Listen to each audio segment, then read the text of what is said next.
Have you ever played a sequel to a video game and just wondered what the hell has happened to the series? This is how a lot of people felt after playing Empire 3. Developed by Mad Dog Studios and published by the now defunct Sierra Entertainment, this game was met with a lot of hate and disappointment.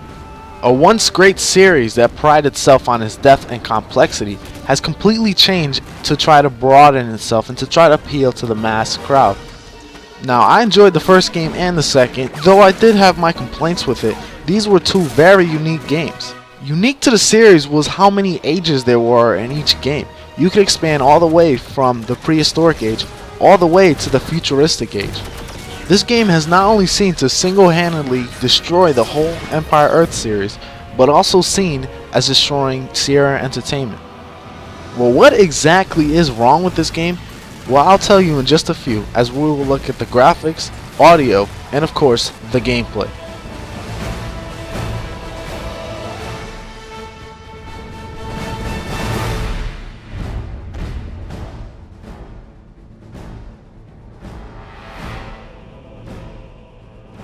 Now let's talk about graphics. And since this game was made in 2007, those are the standards we would be using. Now, Empire Earth was never really shocking when it came to graphics in the whole series, but it was at least decent. Here, the visuals look very outdated. The art style that they went for was cartoony and a bit over the top, but to me it just feels out of place and it doesn't look right.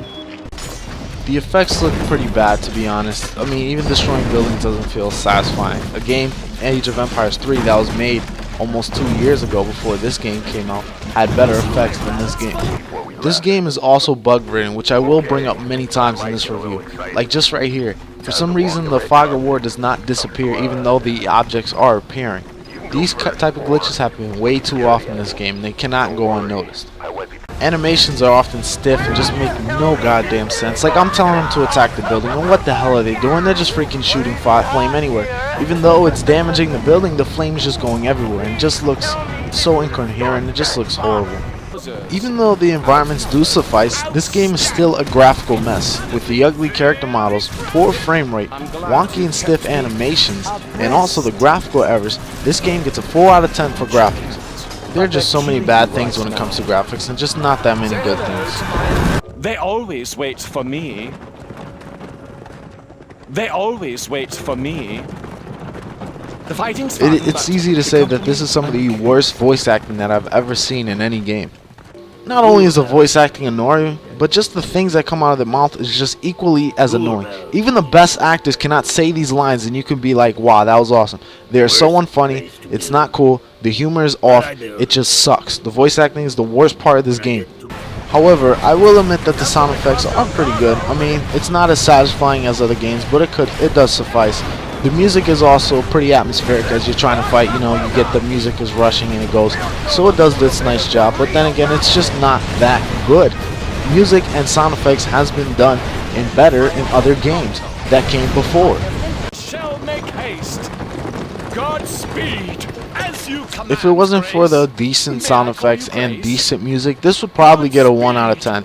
Because, real talk, this is the worst voice acting and it is so freaking annoying. Even to move your damn characters to the damn spot just makes you want to stop playing because it is not funny and it's just annoying. And because of that, the audio gets a 2 out of 10. Luckily, you're able to turn off the voices so these people can shut the hell up, because if you don't, you'd probably stop playing the game already. And as we see here in the gameplay, there's not much holding you to play this game at all. Now, when you set up all your options, you could choose World Domination, Skirmish, or Tutorial, play the main campaign or custom campaign, and you have 3 factions to choose from. The West, who focus on power and brute strength. The Middle East, that focus on hit and run tactics and are very unique. Or you can do the Far East, which focuses on quantity over quality. Each of the 3 civilizations are pretty unique, so I can't say much against that. Here's the world map, and it's pretty self-explanatory. You need to take your armies to conquer other provinces, and as you conquer other provinces, you just gain more land, and that's the whole goal, is to conquer the whole world. Now, in order to take certain actions, you need resources such as imperial, commerce, and research. From here, if you have enough research points, you can also level up to the next stage, as it goes from ancient to medieval to colonial to modern and then future. It's really a severe departure on the 15 ages that Empire Earth used to expand to, but it's whatever, as it is a welcome change to simplify things for newer players. Now for resources you have raw materials, wealth, and tech points. With raw materials and wealth, these are unlimited. The resources is more about how fast you can get them rather than how wise and how strategic you can spend them. Thus, this eliminates a strategy completely on how you spend your resources that are limited to you. Speaking of simplification, this game is way too freaking easy. There's no strategy to anything. It's just build as many units as you can, send it to your enemy, that's it. The enemy rarely attacks you, and the enemy keeps surrendering after every 5 minutes because they have no clue what they do and they don't expand and they have no strategy to them. If they attack, they'll send 1 or 2 guys and that's it. But most of the time, you'll notice that they'll surrender.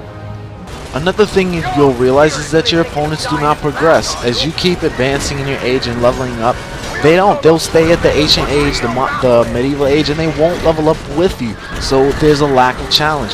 And be ready for you having your tanks and your robots and just a whole bunch of crazy stuff. These crazy mechs just attacking them. And they're still going to be attacking you with horses, thinking that they have a chance to beat you. This happens a lot, so get used to it. Pathfinding is horrible. This is one of the most frustrating aspects of the game, is to take your big ass armies and move them across paths. They always want to stay in formation, so because of that, they're afraid to break formation and to start attacking. So most of the time, you just have to click on a building or a unit to attack, and then they'll auto move for you, because they just don't freaking move. Speaking of that, sometimes you tell them to attack and they won't attack the building at all. There are also treasures on the field, similar to how Age of Empires 3 does it, but then again, they're not that special, and sometimes you will just ignore them completely. They're just too few and far in between. And also, you'll be spending most of your time grabbing your units and just telling them where the hell to go, just so you can find the enemy. And it's done so slowly, and it's just so boring, and just a drag. It really takes you out the experience, and it really does feel like work.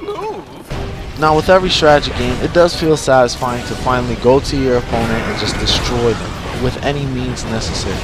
It does feel enjoyable, but in this game it really doesn't, because 1, there's no resistance put up, so you don't feel like you achieve anything. There's no reward for it, and 2, it just feels like damn busy work because you just spent half of the freaking game trying to find them. Seriously, average matches go on for an hour, and that's not because it's challenging and you have to continuously change your strategies. No, it's because you're trying to find where the hell are your enemies. Anything regarding naval is a joke. Not only moving and fighting on naval, but to get your freaking units in the damn ship is annoying. There is like barely anybody in here, and I keep telling these people, and plus they do get in eventually, to get in the damn ship, but they just don't listen regardless of what I do. And they seem to be in this freaking weird ass animation going back and forth, not knowing what the hell is going on, what the hell to do. And it's just so annoying to see stuff like that. It's just these inconsistencies in the gameplay that piss me off, and it just doesn't make this game fun. It makes this game seem like work. Finally, after moving this and all around, I can finally get these freaking siege machines in here. What the hell? After a while, you realize that the game just keeps on crashing, and then you'll eventually have to auto-resolve almost all your battles. And what I realize is auto-resolving is broken.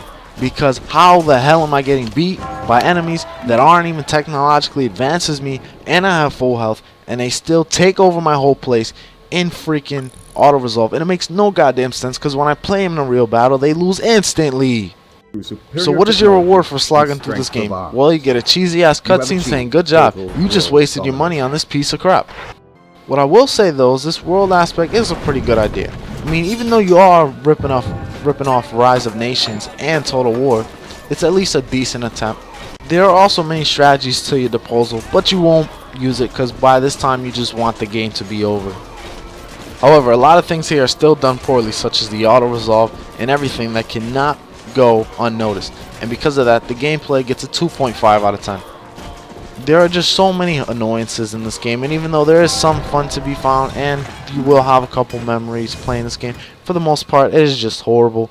You will not enjoy any aspect when it comes to the gameplay. Now for the closing thoughts. Empire Earth 3 is a staple of what can go wrong if you stray away from why people love your game in the first place. Most of the casual gamers never got into Empire Earth because they said it was too complicated, too much of a complicated mess to really understand. But now they just made everything way too simple. Like, I remember in the first Empire Earth, granted I sucked, But still, I remember going out for hours and hours having battles with the computer, and really just epic proportions. Everything was just so epic. There was so much weight to everything. Now the game is boiled down to a drag. There's not as many unit types as before. Nothing feels as customizable. There's not as many things to do. And it just feels like a complete stray away from the roots. Maybe it could have done better if it wasn't Empire Earth, but as it stands, it is still a bad game. There are too many errors when it comes to graphics. Too many times when it crashed on me. Even though this game has been patched with a 300 megabyte patch, it is still buggy as hell. Overall, I give this game a 3 out of 10. I can't recommend this to anybody. I can't recommend this to newbies. I can't recommend this to people who are fans of Empire Earth, because that'll just piss them off. I just can't recommend this game at all. For those of you looking for a good game to play, I will tell you to stay away from this one. This is Pow3rh0use signing off.